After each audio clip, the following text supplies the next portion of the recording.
जय श्री कृष्णा। नमस्ते श्रोताओं। आज पितृपक्ष की कथा सुनाते हैं। पितृपक्ष भाद्रपद मास के शुक्ल पक्ष की पूर्णिमा से शुरू होता है और आश्विन मास के अमावस्या तक चलता है। प्रिय श्रोतागण, कथा श्रवण करने से पहले हमारे धन्वी वॉइस चैनल को लाइक करें, सब्सक्राइब करें, बेल आइकन वाला बटन दबा के शेयर ज़रूर करें। कमेंट में जय श्री कृष्णा जरूर लिखें और कथा श्रोतागण अंत तक जरूर सुने ताकि हमें मोटिवेशन मिलता है। बोलो जय श्री कृष्णा। श्रोतागण, इस कथा में 2 कथाएं सुनाई गई है। कथा अंत तक जरूर सुने। यह कथा है बड़ी महान, सब सुनो लगा के ध्यान। सब सुनो लगा के ध्यान, एक कथा है बड़ी महान। श्राद्ध पक्ष में प्रातःकाल उठकर करते सब स्नान, अपने पितरों को फिर देते हैं श्रद्धा से पिंडदान। 16 दिन इस श्राद्ध पक्ष के है पितरों के नाम, मुक्ति उनको दिलाने का हम करते हैं ये काम। पितृपक्ष में करते जो भी अन्न वस्त्रों का दान, पितरों से भी सब खुशियों का मिल जाता है वरदान।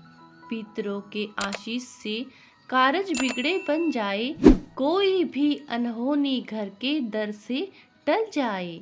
श्राद्ध के 16 दिन पूर्वज धरती पे आते हैं। पितृ कभी भी अपनी संतानों को परेशान नहीं करना चाहते हैं। वे बहुत दयालु होते हैं, लेकिन संतानों की उपेक्षा से दुखी हो जाते हैं, क्योंकि संतान के द्वारा श्राद्ध कर्म और पिंडदान आदि करने पर उन्हें तृप्ति मिलती है और वे अपनी संतानों को धन धान्य और खुश रखने का आशीर्वाद देते हैं। पितृ ये नहीं चाहते कि उनकी संतानें उनको तृप्त करने के लिए बहुत कुछ करें। वे श्रद्धा भाव से किए गए श्राद्ध के खुशी के साथ स्वीकारते हैं। कहा भी गया है कि श्रद्धा के बिना श्राद्ध अधूरा होता है। इसी से जुड़ी है श्राद्ध पक्ष की पौराणिक कथा। जानते हैं कि कैसे श्रद्धा भाव से प्रसन्न होकर पितर देते हैं अपना आशीर्वाद। पौराणिक कथा के अनुसार जोगे और भोगे नाम के 2 भाई थे। दोनों अलग अलग घरों में रहा करते थे। जोगे के पास धन की कोई कमी नहीं थी, लेकिन भोगे निर्धन था। दोनों भाई एक दूसरे से बहुत प्रेम करते थे, लेकिन जोगे की पत्नी को धन का अभिमान था, तो वही भोगे की पत्नी सुशील और शांत स्वभाव की थी। जब पितृपक्ष आने पर जोगे की पत्नी ने उससे पितरों का श्राद्ध करने के लिए कहा, तो जोगे इसे व्यर्थ का कार्य समझकर टालने की कोशिश की। लेकिन जोगे की पत्नी केवल अपनी शान दिखाने के लिए श्राद्ध का कार्यक्रम रखना चाहती थी, ताकि वह अपने मायके पक्ष के लोगों को बुलाकर दावत कर सके। जोगे की पत्नी से उसने कहा कि मुझे कोई परेशानी न हो, इसलिए आप ऐसा कह रहे हैं, लेकिन मैं सत्य कहती हूँ, मुझे इसमें कोई परेशानी नहीं है। मैं भोगे की पत्नी को बुला लूँगी, हम दोनों मिलकर सारा काम कर लेंगे।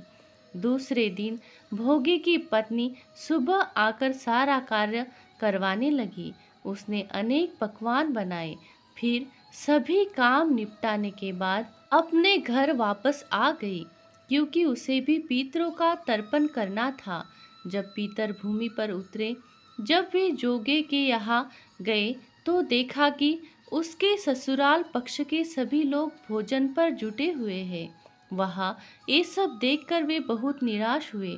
उसके बाद जोगे भोगे के पितर भोगे के यहाँ गए, तो देखते हैं कि मात्र पितरों के नाम पर केवल अंगियारी दे दी गई है। पितर उसकी राख चाटते हैं और भूखे ही नदी के तट पर पहुंच जाते हैं। कुछ ही देर बाद में सारे पितर अपने अपने यहाँ का श्राद्ध ग्रहण करके इकट्ठे हो गए और बताने लगे कि उनकी संतानों ने किस किस तरह से उनके लिए श्राद्धों के पकवान बनाए। जोगे भोगे के पितरों ने भी अपना सारा कुछ बताया। उन्होंने सोचा कि अगर भोगे निर्धन न होता और श्राद्ध करने में समर्थ होता, तो शायद उन्हें भूखा वापस नहीं आना पड़ता, क्योंकि भोगे के घर में तो खाने के लिए भी 2 जून की रोटी नहीं थी। ये सारी बातें सोचकर पितरों को भोगे पर दया आ गई। अचानक से वे नाच नाच कर गाने लगे कि भोगे के घर धन हो जाए, भोगे के घर धन हो जाए। सांझ का समय हो चला था, लेकिन भोगे के घर में खाने को कुछ भी नहीं था। उसके बच्चे भूखे थे। बच्चों ने अपनी माँ से कहा कि भूख लगी है। तब उन्हें टालने के लिए गुस्से से गरज कर भोगी की पत्नी ने कहा कि जाओ, आंगन में हौदी औधी रखी है, उसे जाकर खोल लो, उसमें जो भी मिल जाए आपस में बांटकर खा लेना। बच्चे जब वहां जाकर हौदी देखते हैं तो वे दौड़े दौड़े माँ के पास जाकर कहते हैं कि माँ, हौदी तो मोहरों से भरी पड़ी है। आंगन में आकर भोगे की पत्नी यह सब कुछ देखती है तो उसे आश्चर्य का ठिकाना नहीं रहता है।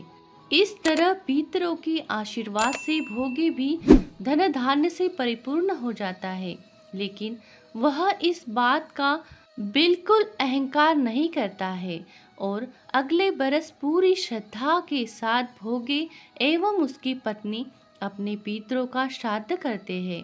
भोगे की पत्नी पितरों के लिए 56 प्रकार के व्यंजन तैयार करती है।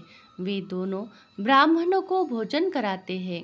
अपने जेठ जेठानी को बुलाकर सम्मान के साथ सोने और चांदी के बर्तनों में भोजन कराते हैं। इससे उनके पितर बहुत प्रसन्न होते हैं। श्रोतागण, आइए सुनते हैं दूसरी कथा। यह कथा महाभारत से जुड़ी हुई है। इस साल के पितृपक्ष में अवश्य सुने यह कथा। श्रोतागण, यह कथा श्रवण मात्र से पितरों को अवश्य शांति मिलती है।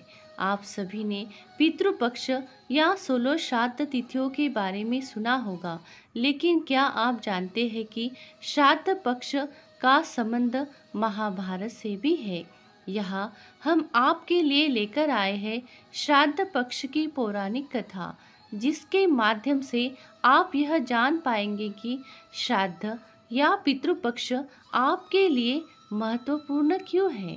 महाभारत काल में युद्ध के समय जब दानवीर कर्ण की मृत्यु हुई तो उनके दान पुण्य के फलस्वरूप उन्हें स्वर्गलोक भेजा गया।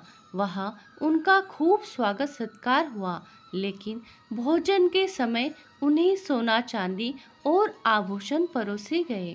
कर्ण इस व्यवहार को समझ न सके और उन्होंने देवराज इंद्र से पूछा कि हे स्वर्गाधिपति, यहाँ मुझे भोजन में सोना चांदी और आभूषण परोसे गए हैं, लेकिन मैं इसका सेवन नहीं कर सकता। मेरे साथ इस व्यवहार का क्या कारण है? तब देवराज इंद्र ने उन्हें बताया कि हे कर्ण, आपने जीवन पर्यंत दान धर्म का पालन किया है और आपके जैसा दानी तीनों लोकों में कोई नहीं होगा।